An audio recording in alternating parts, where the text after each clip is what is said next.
learning about the Bible from a non religious academic perspective is an incredibly interesting exercise because what you're essentially doing is looking at the book that underpins the most successful religious movement in human history. And I can understand if people don't find value in this sort of academic exercise, but learning about the Bible and what that has taught me, particularly the New Testament, about early Christianity has been fascinating. And it's something that I really want to talk about. One of the things that really piqued my interest and got me into this was that I was, as all blokes do, on one of my stints about learning about the Roman Empire. And I, of course, got to that point there around like the turn of the millennium and up until like the early decades of the first century. And something kind of went off in my head, and I was like, okay, this is when the Christians are first getting started, right? This is after the crucifixion, the movement has really begun, there is a religion spreading, and I really wanted to know how different was Christianity then in the first century compared to what it is now. And that's when I heard something that really kind of like clicked the interest in my head.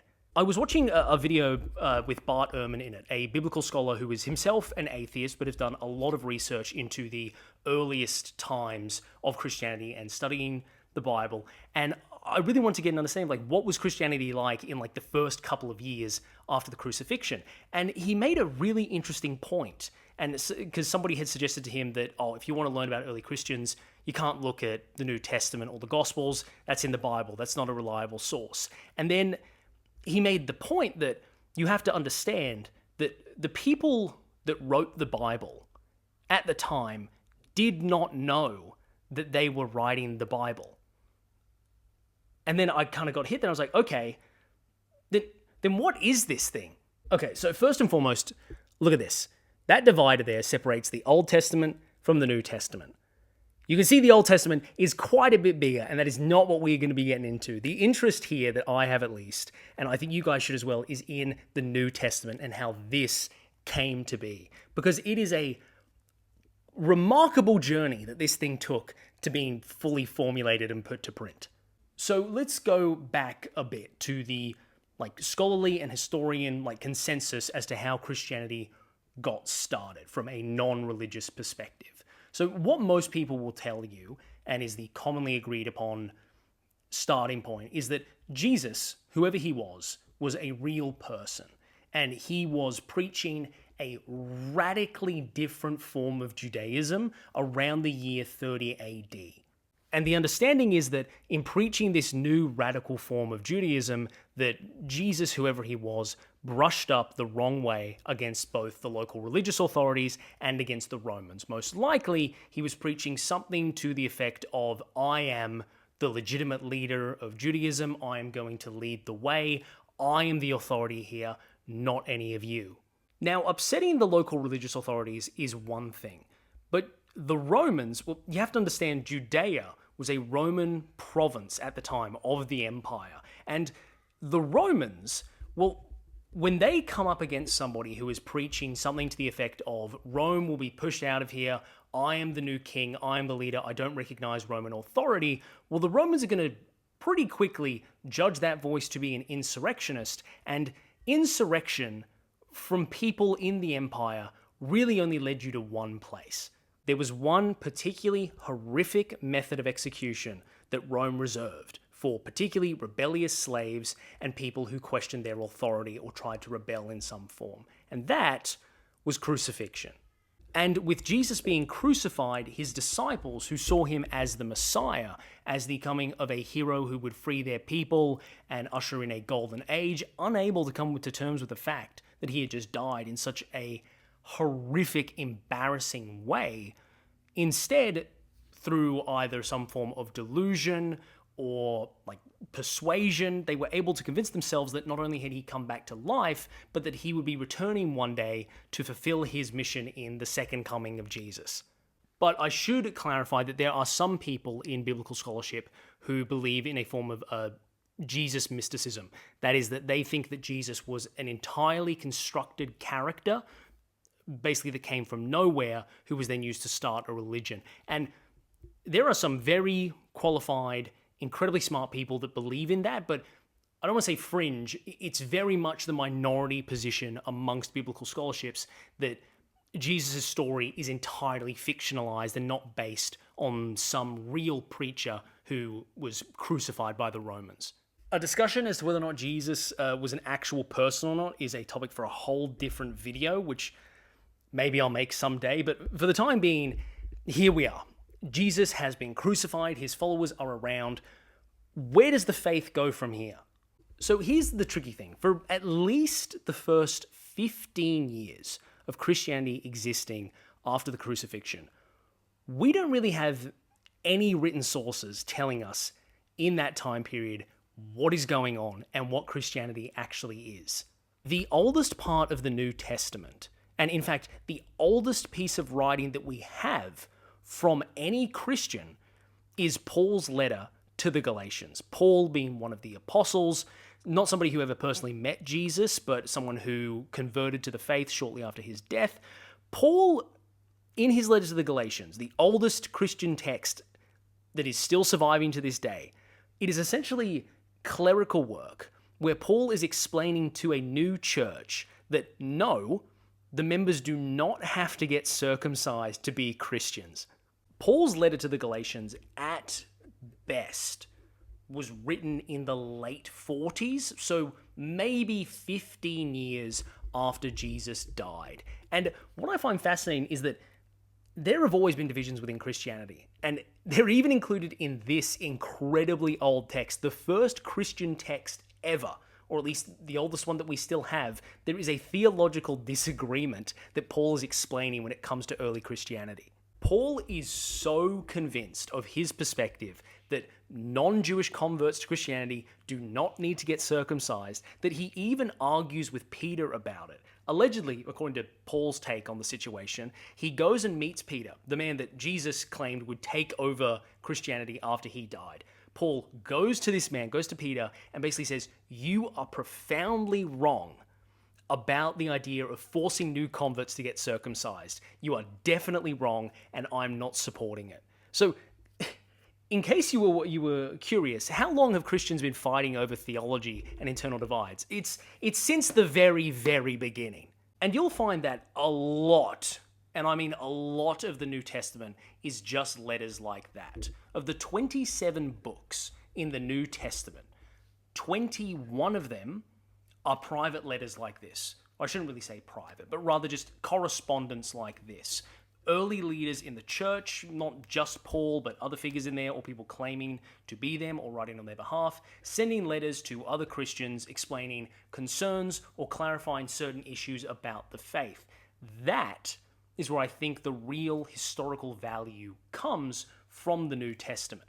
Because if you have a purely historical interest in Christianity and where it came from and what it was like during its early formation, read the letters in the New Testament. These are people living through the earliest years of Christianity. I mean, starting like from a bare minimum of 15 years after, up to like 70 years after, but the earliest written records we have of Christians writing to each other and trying to explain what the faith is and how it works. So that's the letters out of the way. Before we move on to the next bit of the New Testament, I want to ask just a pretty interesting question, and that is, how much do you think the Christian notion of who Jesus was changed in just the first 100 years after his death? Because the answer is a lot. This is where we're really getting into the core of the New Testament. We're getting into the Gospels. Gospel meaning good news. Essentially, the Gospels are 4 different accounts of Jesus' life by different authors in the early Christian world. And they give us a very detailed and I think fascinating glimpse into how Christians thought of Jesus and how their perception of him changed pretty rapidly in the first 100 years of Christianity. If you grew up with any exposure to Christianity as a kid, you are probably familiar with the 4 canonical Gospels, and that is Matthew, Mark, Luke, and John. But that is not the correct order if we're looking at this historically. The first Gospel to be written was Mark. Matthew and Luke were probably written around the same time, and then John was written much later. So the order should actually be Mark, Matthew, Luke, John. And that's pretty interesting because when you put them in that order, you see a very interesting evolution of Jesus from miracle worker, chosen of God, all the way up to John, where he is literally making statements that he himself is God. So the oldest gospel that we have, the oldest account of who Jesus was and what he did in his life, is Mark. And Mark is dated to around 65 to 70 AD. So this thing was written 30 years after Jesus was crucified. And you might ask yourself, why so late? Why did it take the first Christians so long to get somebody to actually write down who Jesus was and what he did? Well, the first thing is, a vast majority of the first Christians were completely illiterate. And that is not a slight against them in any way. We're talking about first century Judea, where literacy was something only reserved for the most upper class, rich members of society. And Christianity, when it got started, was primarily something appealing to the rural poor, or people that were slaves, or the completely disenfranchised. And that just tends to appeal to a class that did not have the means by which to write anything down. On top of that, people that met Jesus were still alive, and they were probably spreading the word of the good news, the gospel, by, talking. They were going out there and they were speaking about Jesus and what he did and what they remembered from when they met him. Because these were the disciples. In the 30 years after Jesus died, most of them were still alive. And then finally, there's the consideration that most of the disciples that followed Jesus were pretty sure that he was going to come back soon and end the world. So you got to ask yourself, why would you bother writing anything down if Jesus is going to come back potentially tomorrow? So what was it that eventually convinced the Christians to actually write down who Jesus was and keep a record of him on paper as opposed to just oral tradition, which they've been used to up to that point? Well, a lot of scholars think that if you read Mark, it's full of Latinizations. It's very clearly written for a Latin Roman audience, and there is a pretty big focus in Mark's gospel on the idea of Christians needing to endure persecution and maintain their faith, and that they will find salvation in heaven, in the afterlife. And that has led a lot of people to think it sounds like Mark was written in Rome in the 60s in response to Emperor Nero's persecution of Christians. To call the persecution, Nero's persecution that is, traumatic for the Christians, would be a bit of an understatement. This was the persecution in which both Peter and Paul, according to church tradition, were executed. Paul was allegedly beheaded, and Peter was crucified upside down. So if you were a Christian at this time, and you just witnessed the two most influential figures other than Jesus himself get murdered in the most horrific way possible in front of you, you might think, I should probably write down what they told me about Jesus. So a possible series of events is that the persecution in Rome is ramping up under Nero, and out of desperation, an early literate Christian, it could be Mark, it's typically attributed to Mark, but all the Gospels are published anonymously, but the Gospel of Mark is normally attributed to John Mark, somebody who was heavily associated with Peter. But anyway, whoever it was, this early literate Christian wrote down out of desperation everything that they knew about the faith, possibly from the apostles himself. That's where he had learnt this. And then we had the first gospel, the Gospel of Mark, which is the shortest of all the Gospels, and in my opinion, by far the most interesting. If you have to read one gospel, please read Mark. In this version of the Bible that I have, it is barely 20 pages long. You could finish it in one sitting if you're determined enough. And I think the reason that it should interest you is that the depiction of Jesus in Mark, I think it's fair to say, is nothing like what you currently think of as Jesus, purely based on what we know about him in broad popular culture. If I were to describe as succinctly as I could how Mark portrays Jesus, I would say that first and foremost in this gospel, Jesus is a frustrated and deeply upset man who is struggling to come to terms with his mission. Mark has by far the most human depiction of Jesus amongst all the Gospels. This is somebody who gets mad, who gets very frustrated, someone who goes through genuine emotional distress as the story unfolds, and somebody who feels that they have truly been abandoned as they are crucified in what is a very non-triumphant and very depressing end to his life. Mark's version of Jesus is somebody who is constantly struggling with the fact that nobody seems to understand him or what his mission really is. That even extends to the disciples themselves, who Jesus is constantly coming to terms with the fact that they don't understand his message and they are constantly doubting him. And very interestingly, there's this motif in Mark where Jesus is constantly telling people not to talk about him, if that makes sense. He's constantly healing people and then saying to them explicitly, do not tell anyone that I have performed this miracle, okay? And then without fail, every time he does that, the person that is healed goes off and tells everybody. And then you see people starting to find out, and the rumors spreading, and people coming to find him, and his reputation is growing, eventually to the point at which he's starting to cause real trouble in the religious communities. Which, if you know what's coming, almost feels as if Jesus in this depiction is trying to avoid or delay the inevitability of him being crucified. He is trying his absolute best to heal the sick and do whatever he can, but to try his best to stay out of the way of the authorities, despite the fact that, well, his story has an inevitable end.